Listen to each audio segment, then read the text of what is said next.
Breaking right now on News 12, there will not be a Long Island Railroad strike this week. The 5 unions representing roughly half of the LIRR's workforce is now requesting a presidential emergency board instead. News 12 Long Island's Kevin Vesey is at Penn Station with this breaking information. Kevin. Well, Long Island Railroad riders really must be breathing a big sigh of relief right now. This is a stunning development, which means LIRR workers likely will not go on strike later this week. So the unions today have announced that they've taken the step of requesting a presidential emergency board, which could push the timeline for a strike well into next year. So that emergency board is expected to be appointed later this week by President Trump. There would be an immediate 120-day status quo period, and during that time, the board would collect information and make recommendations. When the 120-day period ends, there's the option for a second presidential emergency board and another cooling off period, putting the timeline for a possible strike all the way back to mid-May. At the same time, union workers voted overwhelmingly to authorize a strike, but union leaders say they took the step to delay it to provide service for riders, especially with the Ryder Cup golf competition on the horizon. So you want us to go on strike right before the Ryder Cup and just hang out there. We didn't think that that was responsible. And the unions say what they want is the deal that's on the table from the MTA, which is 9.5% raises over 3 years, plus a 4th year with an additional 6.5% raise. But again, there will be no strike later this week because the unions are now in the process of requesting a presidential emergency board, which will delay a strike for months at least. That's the very latest here in New York City. Kevin Vesey, News 12. Good afternoon, everyone. Thank you for being here today. My name is Kevin Sexton. I'm a Vice President for the Brotherhood of Locomotive Engineers and Trainmen. We're a division of the Teamsters Rail Conference. Joining me today are representatives from the 5 unions that make up the Long Island Railroad Bargaining Coalition. From the Brotherhood of Locomotive Engineers and Trainmen, Vice President James Lewis, General Chairman Gilman Lang. From the Brotherhood of Railroad Signalmen, Vice General Chairman James Sokolowski. From the International Association of Machinists and Aerospace Workers, District 19, General Chairman Sean O'Connor. From the International Brotherhood of Electrical Workers, General Chairman, Local 589, Jeffrey Klein. And from the Transportation Communications Union, National Vice President Nicholas Peluso. At this time, I'd like to invite Jim Sokolowski to the podium to say a few words. Thank you, Kevin, and thank you, everybody, for being here today. My name is Jim Sokolowski. I am the Vice General Chairman of the Brotherhood of Railroad Signalmen. The simple facts of this dispute are as follows. The Long Island Railroad and the MTA have money in their coffers. The Long Island Railroad ridership is at post-pandemic highs and nearly pre-pandemic levels. The Long Island Railroad is setting new records for on-time performance. Therefore, the Long Island Railroad Bargaining Coalition is willing to accept the terms of the contract already reached on the property for the first 3 years, 3%, 3%, and 3.5%, but have proposed the 4th year that will make the difference in the cost of living in the area in which the employees live. This is not greedy. The MTA can afford it. And now it's time for them to take care of their workforce. With that, I'd like to hand it over to Mr. Sean O'Connor of the IAM. Thank you. Good afternoon, everyone. My name is Sean O'Connor. I serve as General Chairman of District 19 of the International Association of Machinists. Our union proudly represents hundreds of members on the Long Island Railroad, skilled men and women who keep this railroad running safely and reliably every day. We're here today as part of a bargaining coalition of unions at the Long Island Railroad. Together, we are united in our efforts to negotiate a fair and equitable contract under the framework of the Railway Labor Act. This coalition represents not only our members, but the broader workforce that makes the Long Island Railroad one of the best commuter railroads in the nation. Unfortunately, instead of working toward meaningful solutions at the bargaining table, the MTA and Long Island Railroad have chosen to demonize our members in the press. This is both disappointing and unacceptable. Let me be clear, our members are not the problem. They are the reason this railroad operates day in and day out. They are mothers, fathers, neighbors, and taxpayers who dedicate their lives to serving the riding public. When we advocate for better wages and working conditions, we are simply exercising the rights guaranteed to us under federal law. The Railway Labor Act exists to ensure fair bargaining between carriers and labor organizations. We're following the law. We're following the process, and we will not apologize for doing so. What we seek is a modest, real wage growth that keeps pace with the rising cost of living and reflects the essential work our machinists perform. Our demands are not excessive. They are fair, reasonable, and long overdue. We call on the MTA and the Long Island Railroad to step back from the rhetoric and get serious at the bargaining table.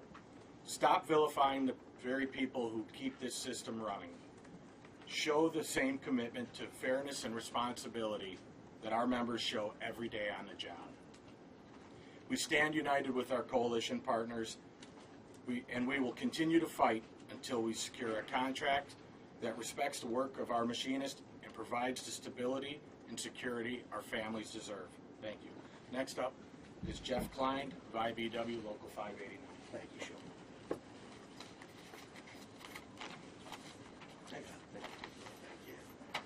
Good afternoon. My name is Jeff Klein. I'm the General Chairman of the International Brotherhood of Electrical Workers, Local 589.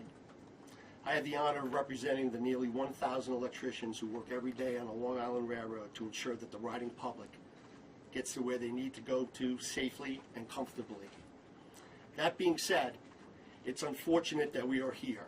It's unfortunate that the Long Island Railroad has spent more time over the past several days negotiating in the press than it has spent in the last 2 years negotiating with this labor coalition. The Long Island Railroad would rather negotiate in the headlines than at the bargaining table. That is a simple fact.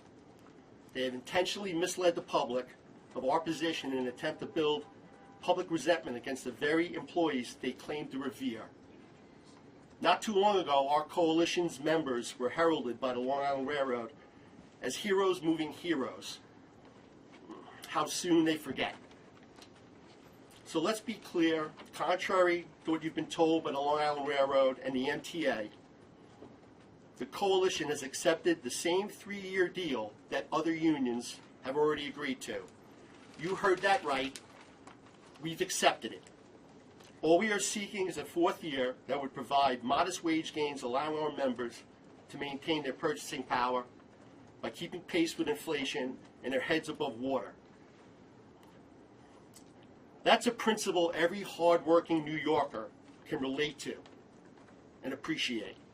Only at the Long Island Railroad is that a foreign concept. Only at the Long Island Railroad is that considered unreasonable. Instead of negotiating with us, the Long Island Railroad and the MTA have shamelessly chosen to stoke fear into the hearts and minds of the riding public by casting a shadow of a looming strike over the very people they pledged to serve. In closing, I'd like to say to Governor Hochul, if you're watching, and you should be, stop making it about Washington and make it about New York, and give our members the fair contract you know they deserve. Next up, it will be Nick Peluso from the TCU.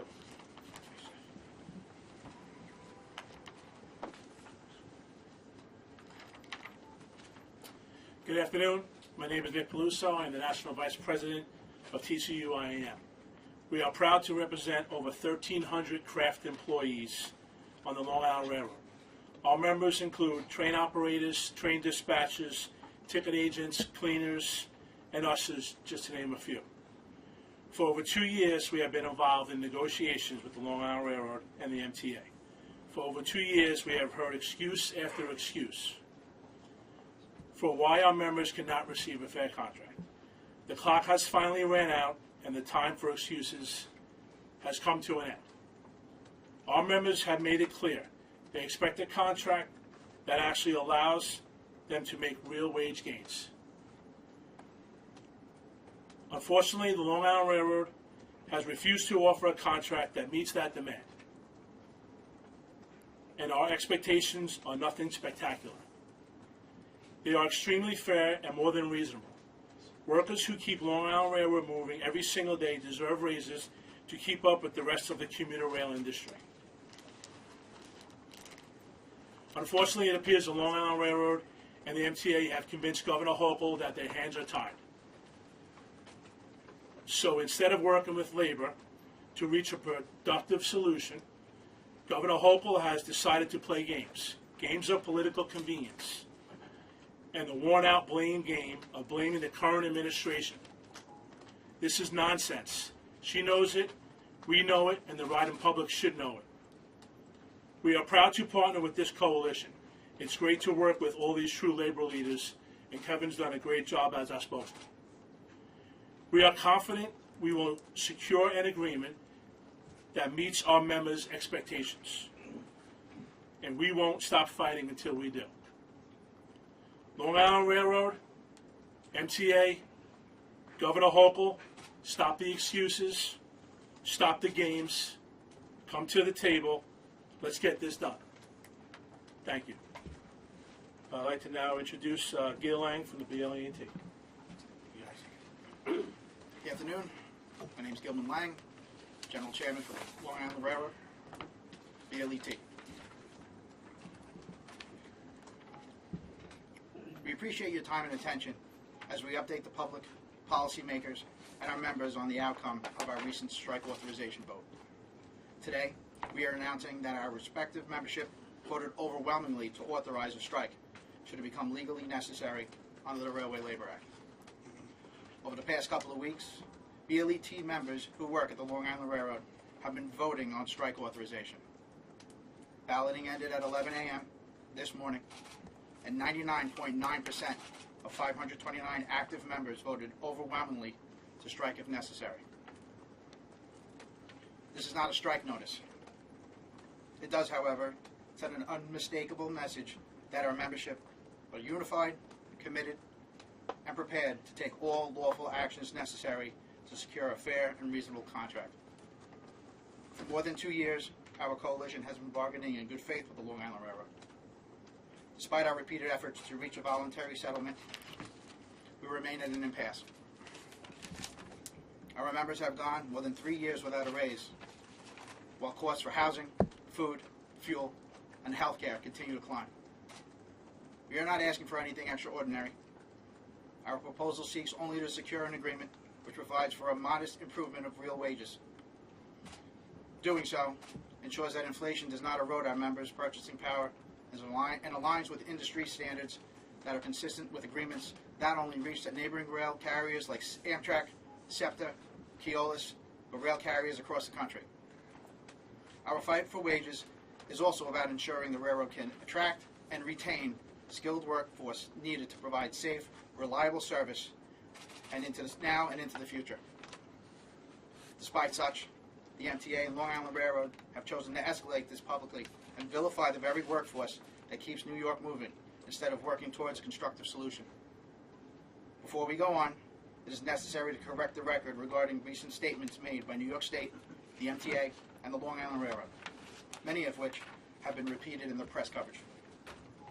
On wage demands, the MTA claims we are demanding 15% raises over 3 years, averaging 5% annually. That is simply untrue. Our proposal calls for a 16% increase over 4 years, average of 4% per year. It is deliberately structured to account for agreements ratified by other bargaining units at the Long Island Railroad in the first 3 years, with a modest adjustment in the 4th year to ensure our members' wages keep pace with inflation. We are not seeking to surpass other agreements. We are trying to ensure that our members do not fall behind. On negotiations, the MTA suggests that we have shown our cards and are not being reasonable. That's simply not true. We have negotiated in good faith for more than 2 years. And when factoring that the MTA budgets 2% towards annual general wage increases, we are talking about a difference of 1% per year. What we cannot accept is a deal that locks in a loss of real wages and forces workers to fund their own wages through concessions. On mediation, claims that the National Mediation Board released the parties from mediation is unprecedented or factually wrong. For example, in 2022, freight railroads and all the labor organizations were in mediation for 4.5 months before being released. Blaming the Trump administration for their failure to bargain in good faith is just another finger-pointing game played by New York State and the MTA. On employee pay, highlighting outlier salaries is an attempt to shame employees and is something we will not tolerate. No worker writes their own paycheck. Employees' earnings are the result of the MTA's own scheduling decisions, driven by a 40% increase in service since the opening of Grand Central Terminal, and compounded by a shortage of qualified employees. Many of our members have been required to work to the federal legal limit on a regular basis to meet service demands. Without their sacrifices, this region would have been brought to a standstill. Today's vote reflects the frustration of our members, but it also reflects their unity, their determination, and their belief in fairness. We will continue to bargain in good faith, but we will not agree to a contract that forces our members to fall behind while working at other railroads moving ahead. To the riders who depend on the Long Island Railroad every day, strike is the last thing we want. We understand the hardship it would cause and will do everything possible to avoid that outcome. And while the MTA is willing to use commuters to play a game of chicken with our unions days before Long Island is to host an international event, we will continue being the adults in the room. And we refuse to let New York State and the MTA embarrass our region on the world stage. As such, all labor organizations party to the coalition have already formally requested, or will be formally requesting, that President Trump establish an emergency board. Doing so ensures that service continues while the board carefully reviews the facts, hears the parties, and issues recommendations that can form the basis for a fair and sustainable agreement. Again, let me repeat, the 5 unions that comprise the majority of the Long Island Railroad unionized workforce have either already requested or soon will request with federal authorities that a presidential emergency board be formed to make recommendations that could lead to a contract settlement. This action does not mean a strike won't happen, but it does mean that it won't happen now. It also means that we are availing ourselves to the steps of the Railway Labor Act so that hopefully it will lead to a settlement. Jim Lewis from the BLET will present an approximate timeline for the Presidential Emergency Board. Good afternoon. My name is Jim Lewis. I'm the National Vice President for Brotherhood of Locomotive Engineers and Trainmen. I'm the I oversee the passengers properties that represented by the BLET, along with one of them being Long Island Railroad. To explain what we're talking about here, under the Railway Labor Act, Section 151 or 159A, there is a special procedure for commuter service, and there is under paragraph B a request for the establishment of the emergency board, and I'll read this to you. If a dispute between the parties described in the subsection A of this section is not adjusted under the foregoing provisions of this chapter, and the President does not, under Section 160 of this title, create an emergency board to investigate and report such disputes, then any party to the dispute or the governor of any state through which the service has been the subject of the dispute is operated may request the President to establish such an emergency board. So, what does that mean in language here? give you a little background, I've already done 5 previous PEB boards here in the last 10 years. So what I'm going to give you is the latest one that I was involved with over on New Jersey Transit, and how a kind of a timeline would be, because I think that'll be a question that a lot of people will be asking.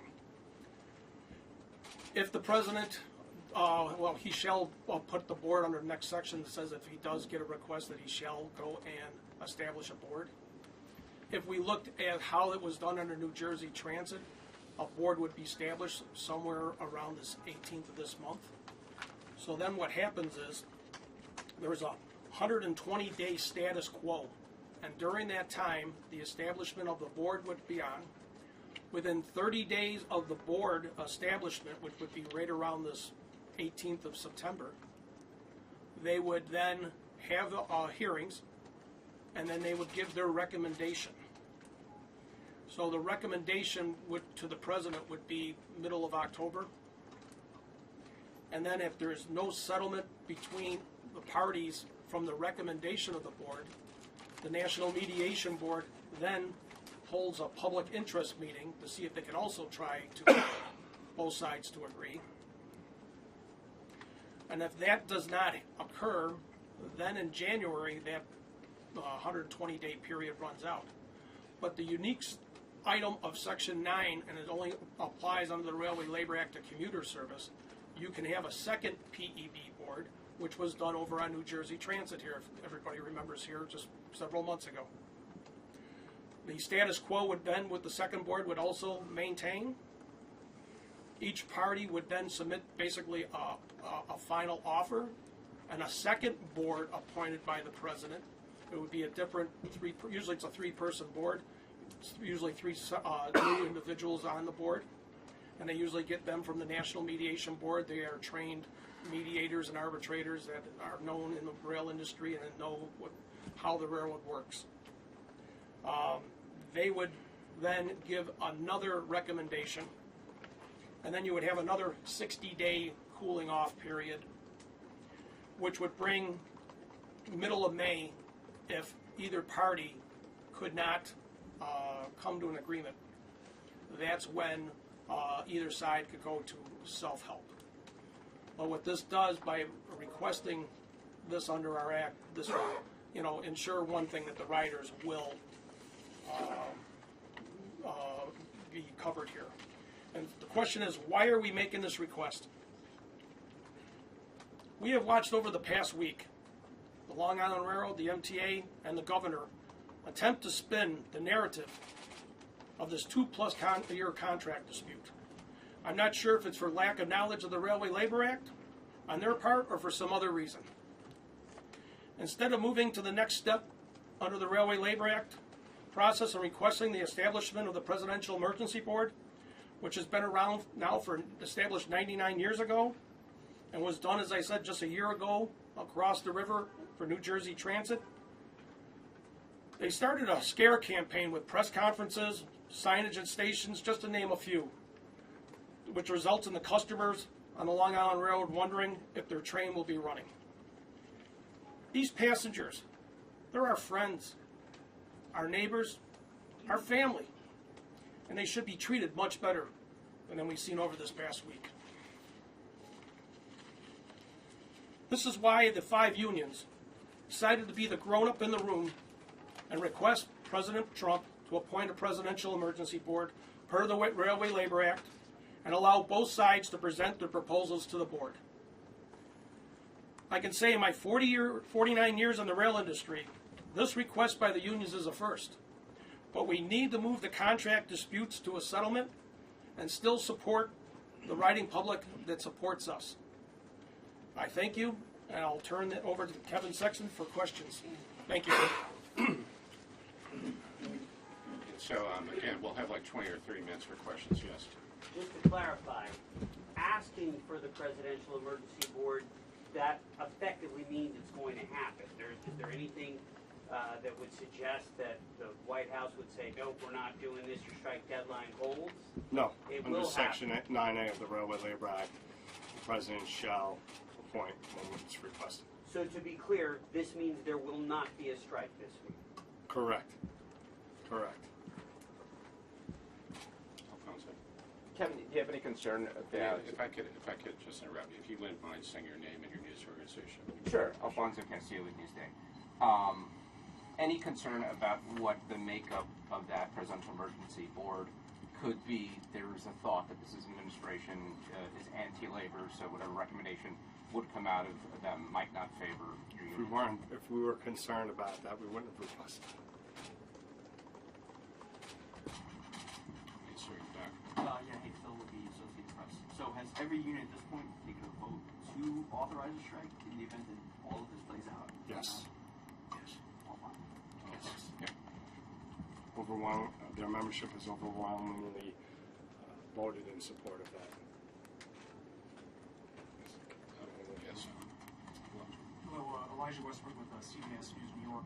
So just to get a better understanding, you guys will not essentially go on strike this week, right? Correct. That's the understanding. But what do you tell riders who are still feeling a bit on edge about the potential outcome of all this playing out? I mean, it's been talked about for quite some Sure. time. First thing is, we're sorry, and I shouldn't be sorry for the MTA and New York State's behavior, but it's unfortunate that they were placed in that position. It's truly unfortunate that New York State wants to use them as pawns.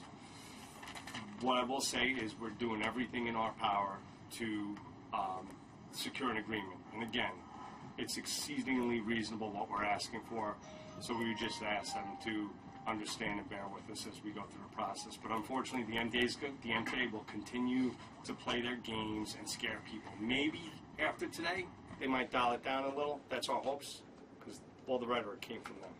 Hi, Captain Stefan Shen from the New York Times. So could you just give us again quickly the rundown of what the PEB means? This first one, what month that puts us through, and if there's a second one, what is the timeline for as soon as we can? Sure. Jimmy, correct me if I'm wrong. And the second part is just in terms of the negotiation, are work rules going to be on the table in that sense if you are still seeking decision? Work rules were never a part of the conversation. Again, this is more nonsense from General LIRR and the MTA. Respectfully, they've never come to the table to talk about work rules. At the end of when it was likely or there was a release that was about to occur, then they came in, they wanted to talk about work rules. They only presented it to 2 of the 5 bargaining units, despite the request from the NMB. So it was all nonsense. Never meant anything. And if I could jump in here, the fact sheet that all of you received, and if you haven't, we have them outside, that gets into some of these issues too. I'm going to apply that just to save some time. So to the first part of your question, and please don't quote me on it, and Jimmy, correct me if I'm wrong, with the first PB, that should put us right around mid-January. And if the parties aren't able to settle, by the time the second PEB and the cooling off period runs out, you're looking about mid-May. Dates are approximate based on when the requests are made. But if this process plays through to the end, you're looking about the middle of May next year when the process has been basically exhausted and absent a voluntary settlement. Then you're looking at self-help right around, I would say, May. Just a technical question. In the middle, though, around mid-January, is there a potential for a strike then? There is, but it's premature to go there now. Yes, right. Brian Rivard from Politico. Are you asking for a pen because you think it's advantageous to negotiate in the middle of a re-election here for the governor instead of now? So there's a million factors, but nobody's targeting this. This is just unnecessary what they're doing. I mean, think about this. We have a Ryder Cup in less than a week, and they want to embarrass us on the world stage. We've never seen it happen like this. Like Jim said, in 49 years of railroading, he's never seen unions request a presidential emergency board. So what are your members? Okay, I'm Marla Diamond with 1010 Win. So your members have been living without a raise since 2022. Inflation has soared. What do they think of the possibility of having to wait until May? Well, so here's the deal. They are in support of the situation. Absent a PEB and going on strike now, does that mean you're going to get it? Does it mean you're not going to get it? The basis of the PEB gives a recommendation for the parties to work around, so that's something that we'll work towards. Does that make sense? Yes, sir. Okay. If you're confident in the position, why not go on strike? Why not go on strike? Honestly, it was reckless what they're doing. So you want us to go on strike right before the Ryder Cup and just hang out there. We didn't think that was responsible. So this is the path we chose. If the MTA says they'll buy back work rules, are those on the table at all? You said it wasn't a serious part of the negotiation, but if they're putting them on the table, is that something you're open to, or are the work rules sacrosanct? It's not that you got to understand something. All that means is they're rearranging the furniture in the room, right? So they're saying, if you get this form of compensation here, Yeah. and you move it over here, it's still the same form of compensation. You're basically paying for your own general wage increase. Okay, so that's not on the table then? Correct. Off the work rules. All right. Correct. Evan Sipka-Bendarski, the Daily News. If this is a situation where both sides have said to the press that the other side is stalling, work rules apparently have not been on the table, what makes you think that you're going to get any significant movement out of the MTA by the middle of next spring? I don't expect any significant movement from the MTA at this stage of the game, to be honest with you. This is nothing new. Thank you. Steve Nesson, WNYC Radio. You guys said you're not going on strike because you want to protect the riders. But the MTA also says if they give you guys the 16% raise that you're asking, they're going to have to increase the fares on riders. Do you have a response? Absolutely. More scare tactics. Just totally more scare tactics. Again, like Jim said, 49 years of railroading, never has he seen unions request a presidential emergency board. Does anybody in the room remember a time when the MTA and Long Island Railroad had money? I'm just curious, because I don't. They never have money. They're always going to be broke. And if you think about what our ask is, it averages 4% a year, okay, over 4 years. That is exceedingly reasonable, and I don't see one person in this room that's shaking their head in disagreement with me.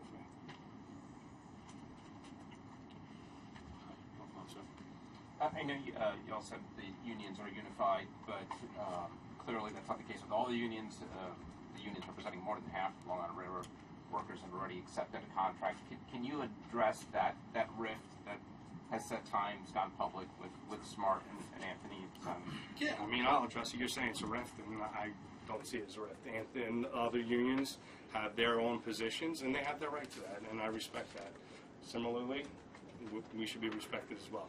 And just to clarify, they're not more than half. You said you dispute that they represent more than half. Absolutely.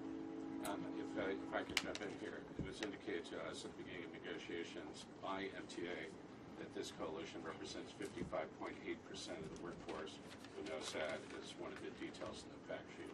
55.08, but yes, that's based off of the Long Island Railroad's numbers that were given to the National Mediation Board. Again, more lies from them. I got one more quick one, Andrew, Channel 4. Can you just clarify, you're saying that you accepted the 3 years, but want a 4? Yeah. That's not accepting. If the offer is 3 years, you're rejecting that offer. So we're accepting the 3, 3.5, those general wage increases for those years. However, if you take the period that the agreement covers, that doesn't meet pace with real wages. You're at the end of the contract, your money doesn't go as far.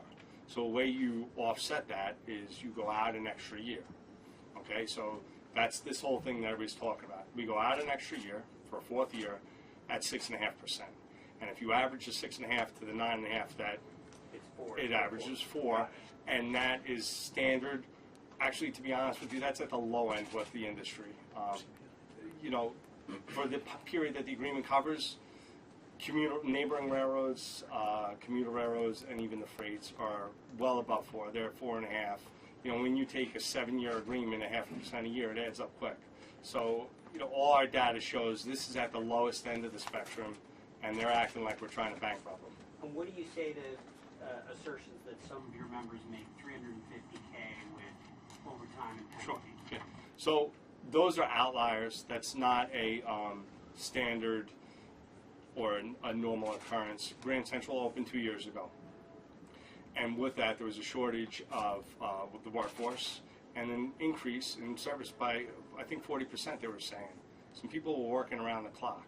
But that's not the standard. Of course, they want you to believe that. They want you to believe that everybody comes in and makes $350,000 a year. It just simply isn't the case. Fred Mocker, Pix 11. Just back to the work rule clarification of where you are on that. Does that mean no discussion of it is on the table? One thing that keeps coming up, or I've heard mentioned, is the engineer that gets paid a certain amount to move a diesel truck, to move a diesel engine within a yard. Yeah. So like line item specific things, So, we're not talking those. What I can say to you is that they were never serious about any of this stuff. It was, we reached a deal with another union, take it. If you want more, pay for it. And in order to pay for it, you're moving the money around from here to there, and essentially, your money at the end of the agreement isn't going as far. They were never serious about it until the end. So I can't even tell you what they're going to say. Who knows what they're going to say next week.